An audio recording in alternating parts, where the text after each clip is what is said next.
Alright guys, so now it is time for Lysandre and Yveltal. We did our showcase on Xerneas and Professor Sycamore. I don't know which order I'm going to be posting these videos on, or in, my grammar today. But yeah, I don't know which order I'm going to be putting these videos out in, but whichever one goes out first then, whatever. But this video is going to be with Lysandre and Yveltal, and they are actually a pretty solid striker. Obviously, like Oblivion Wing, that like it is good, but it's not the best. But Dark Pulse is where the power is really going to be for Xerneas, not Xerneas, Yveltal and Lysandre, because like we look at their passive, and they got Dark Power 5, just like what Xerneas has. Xerneas has Fairy Power 5, so they're going to be getting a 50% increase to their respective moves, and then in this case, it is going to be Dark Pulse for Yveltal. But for the moveset, we have Oblivion Wing for Yveltal, and restores the user's HP based on the amount of damage dealt to the target.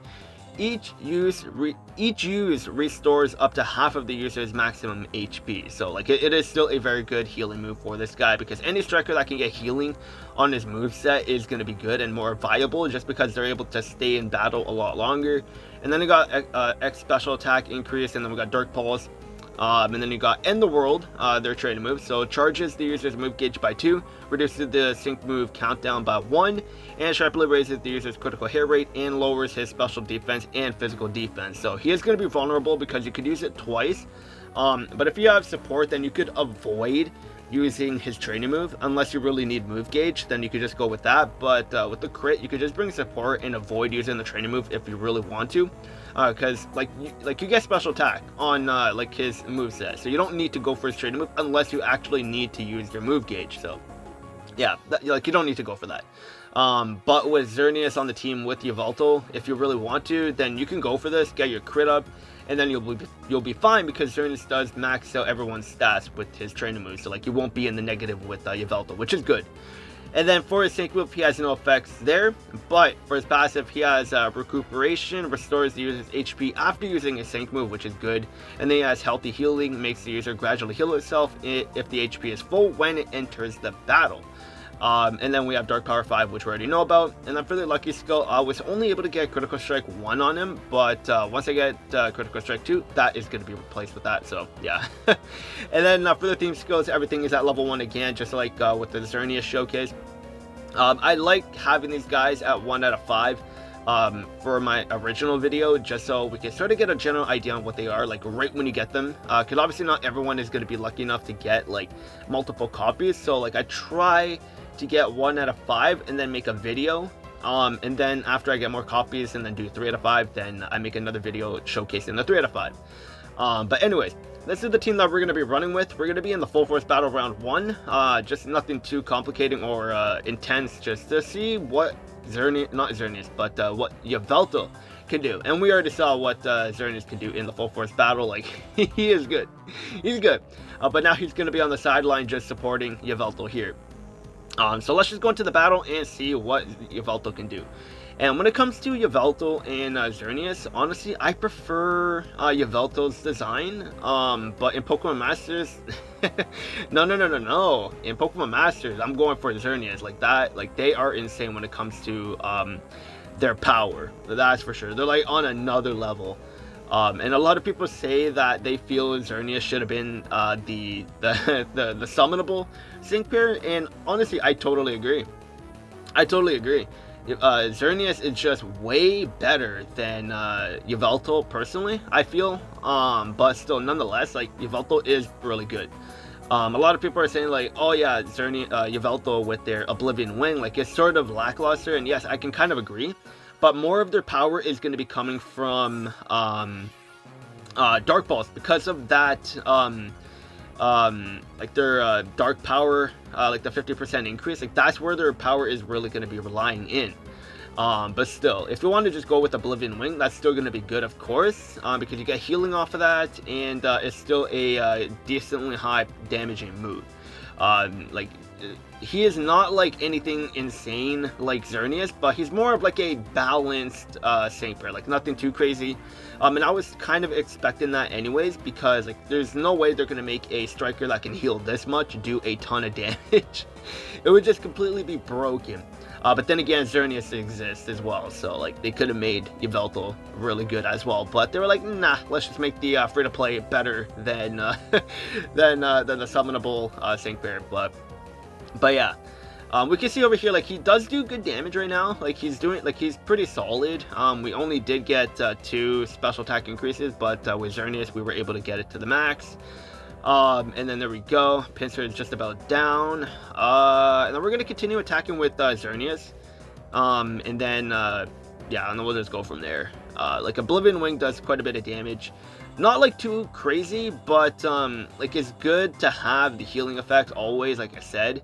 4,200 damage, and then let's actually see what he's gonna do when he is not super effective, so that's always gonna be nice to see. And then Drifblim is annoying because he does get that evasiveness, so we gotta watch out for that. But yeah, now let's actually start taking a look at what Dark Pulse can do. Because it'll be nice to see since like we got the power increase, so like now that we're super effective, yeah, 3,500 damage is okay. It's okay.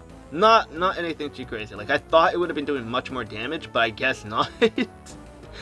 I do really like their sacred animation. Like it does look good. It's definitely top 5 in the game for sure. Like look at that. It's so good.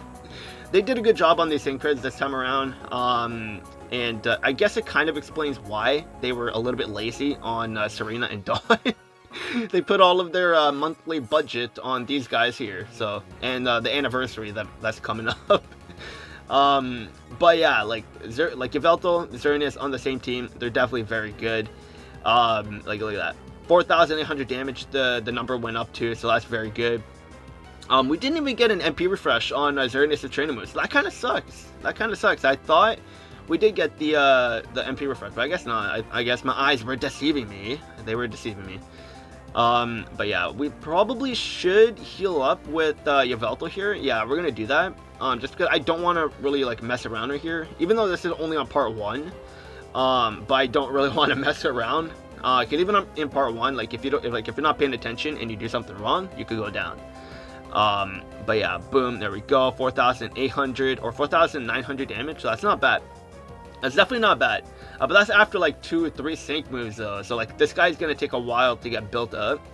And then from the stats and everything, like this guy does the same amount of damage as Fantina, if not a little bit more than Fantina. So like he's nowhere near like insane like Xerneas, but he's solid. He's solid, especially with the healing that he can do. He's okay. But he's definitely fun. His design looks cool. Like I like the way he looks, like that big ass falcon Pokemon that can destroy life. Like he's so good. I like him.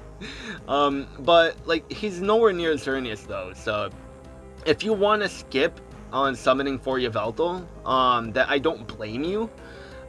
Because then if you just go for Xerneas, then you're still gonna be more than fine. Because this guy, like Xerneas, is better than Yveltal. But but if you're one of those people that really like Yveltal, then summon for him. Like if summoning and getting Yveltal is gonna make the game more fun for you, then do it.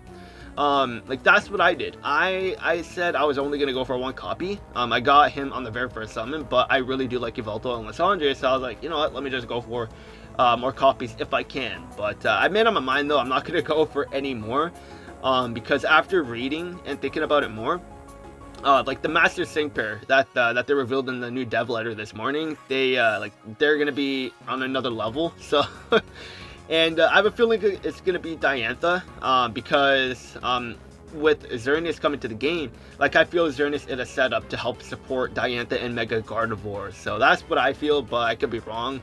But it just feels that way to me. But yeah, Yveltal and Lysandre, they're definitely good. They are only at level 125, 1 out of 20, and 1 out of 5 for the sync move. And they're okay. 360 special attack, like it could have been better, but with all the healing that they could do, they probably didn't really want to make him too insane. But then again, we have Xerneas and Red in the game. Like, come on, like stop being afraid to make people better than Red. Like, come on now. But anyways, that's gonna be it for this video. We saw the damage numbers that they can do. Obviously it's not the best, but he is only at 1 out of 5 and 1 out of 20, and also at level 125. I'm gonna have to wait till tomorrow to get this guy to level 130, just because I ran out of stamina. Like, I can't even do any more refreshes because I used all my 10, so kind of shit out of luck there, but whatever. But let me know what you guys think of Yveltal and Xerneas. That's gonna be it for this video. Hopefully you guys enjoyed, and I'll see you guys later.